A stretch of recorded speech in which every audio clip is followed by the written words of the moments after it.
Hello students, today we have discussed process of capital budgeting in this video.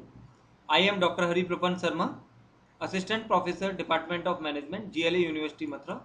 Now we discuss process of capital budgeting. Capital budgeting is a complex process as it involves decisions relating to the investment of current funds for the benefits to the achieved in future, and the future is always uncertain. So to solve this kind of complexity, we have followed these 7 steps in our capital budgeting process. First one is identification of investment proposals.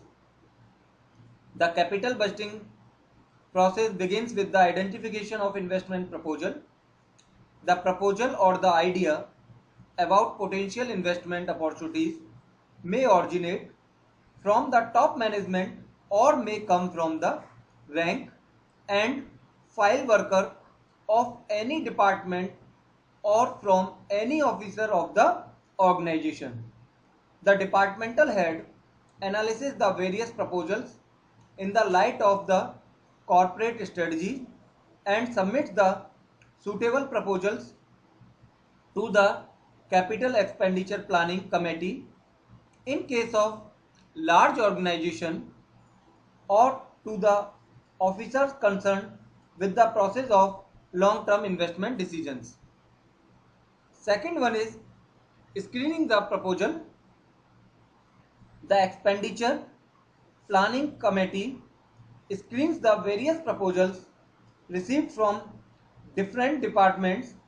The committee views these proposals from various angles to ensure that these are in accordance with the corporate strategies or selection criteria of the firm and also do not lead to departmental imbalances. Third one is evaluate various proposals. Capital budgeting is to evaluate the profitability of various proposals. There are many methods which may be used for this purpose, such as payback period, rate of return method, net present value method, internal rate of return method, accounting rate of return method, etc. With the help of these methods, we evaluate our proposals and choose about them. Next one is fixing priorities.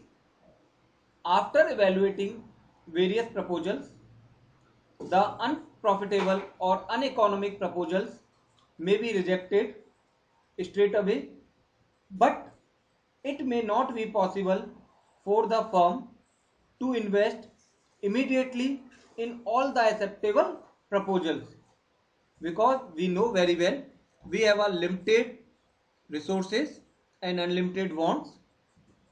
So due to the region of limited fund, hence it is very essential to rank the various proposals and do establish priorities after considering urgency, risk and profitability involved therein. Next one is final approval and preparation of capital expenditure budgets. Proposals meeting the evaluation and other criteria are finally approved to be included in the capital expenditure budget. However, proposals involving a smaller investment may be decided at the lower levels for the expenditures actions. The capital expenditure budget lays down the amount of estimated expenditure to be incurred on fixed assets during the budget period. Implementing proposal is next step. Preparation of a capital expenditure budgeting and incorporation of a particular proposal in the budget does not itself authorize to go ahead with the implementation of the project. a request for authority to spend, the amount should further be made to the capital expenditure committee, which may like to review the profitability of the project in the changed circumstances. Further, while implementing the project, it is better to assign responsibilities for completing the project within the given time frame and cost limit so as to avoid unnecessary delays and cost overruns. Next one is performance review. This is the last stage in the process of capital budgeting.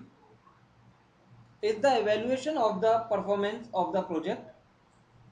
The evaluation is made through past post-completion audit by way of comparison of actual expenditure on the project with the budget one, and also by comparing the actual return from the investment with the anticipated return. The unfavorable variance, if any, should be looked into and the cause of the same be identified so that corrective action may be taken in the future. These are the all steps regarding the capital budgeting process. After that, we have discussed kinds of capital budgeting decision.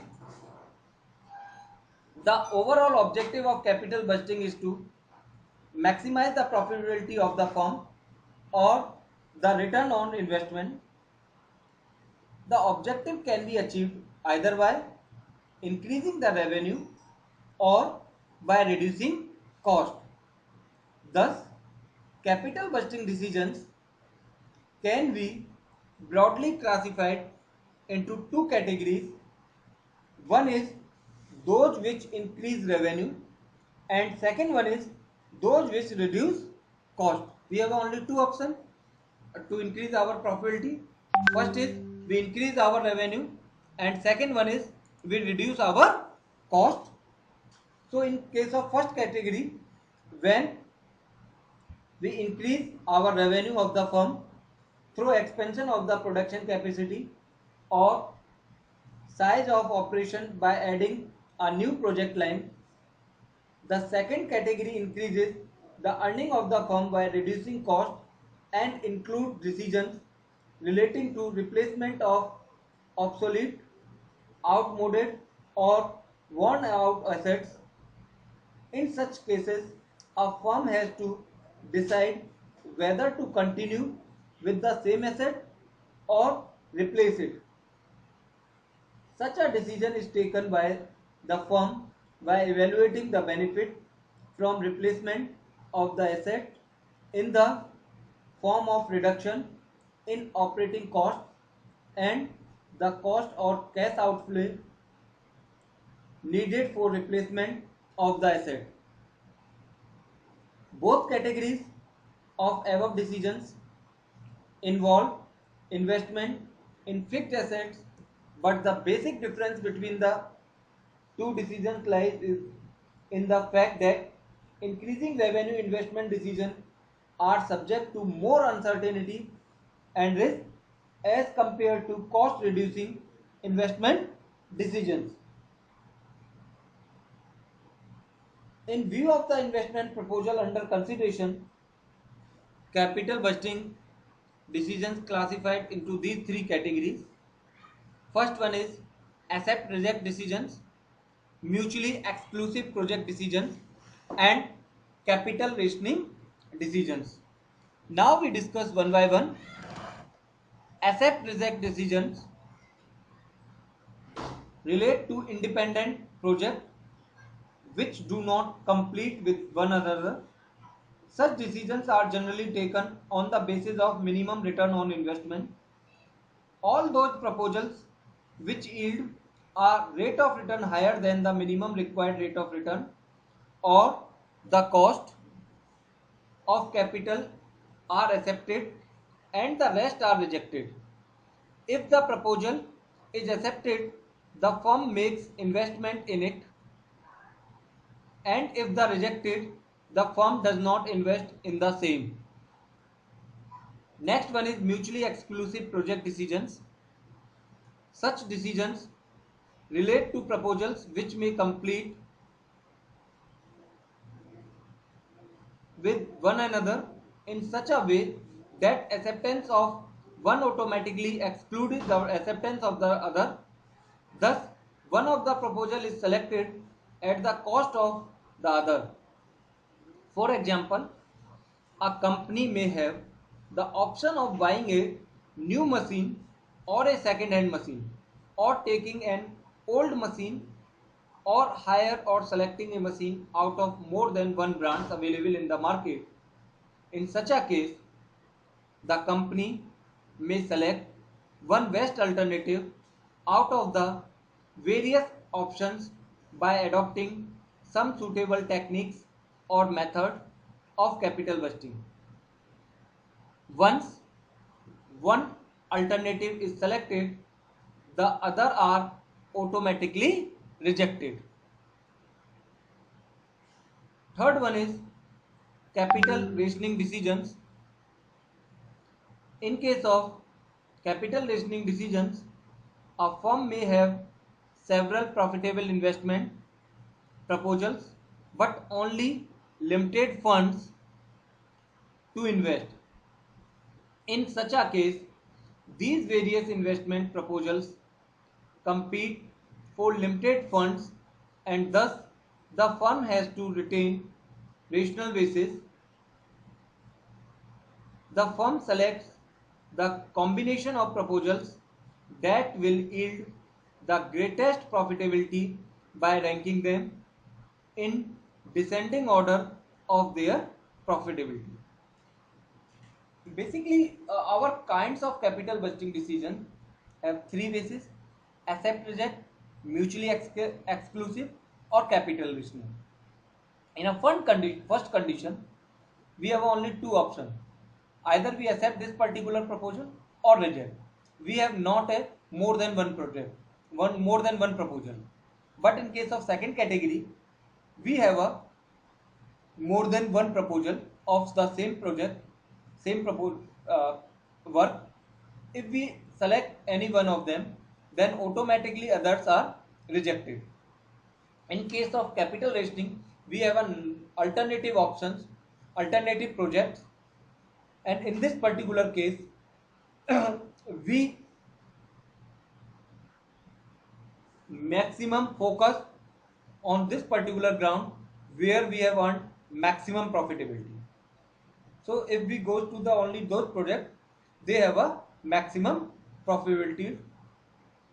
That is called capital rationing decisions. Okay. Thank you to all of you. Listen carefully. If you have any kind of doubt, then we discuss in a class. In a next video, we have discussed techniques of capital vesting. In these techniques, we discuss discounting and non-discounting techniques of capital vesting. Thank you once again, all of you, to listen carefully. Thank you.